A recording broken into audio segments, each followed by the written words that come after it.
Di mga kamekanik na atay i-down nga transmission karon kaning Suzuki transformer bali 4x4 ni siya. Ang problema ani kay kuan taas na kayo kuan ba area yang clutch kung di mo adjustan di siya mosulod. Muna naka-decision ko nga ibaba na ko ang transmission kay hindi sa lining pressure plate o release bearing karon ipakita na ko sa inyo kay ibaba to ang transmission ba. Okay.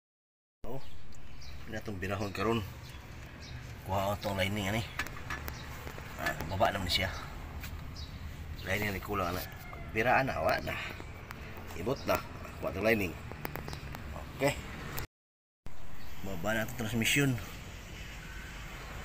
Kato lang yung pressure plate o kaning clutch lining may tanggal na ito karon. Okay, at least dinaog na siya, nabisod ko kay perting ipita o ba clearance ano yung ano lining hilis na kayo slide na kayo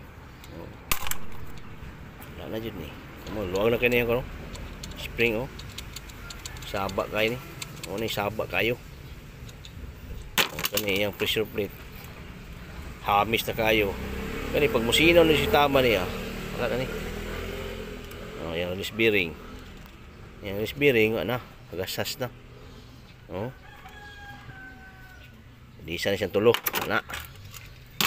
Okay, tanaw to yung flywheel dire kana yung flywheel okay pa na yung flywheel kanino kung mas maabot to siya kung yung kaning laom kayo na apo lalo baga pa kayo okay pa na siya ang ilisa na to yung pilot bearing okay pa niyo smooth pa kayo ilisa na to kuan lang pressure plate clutch lining o release bearing kana lang.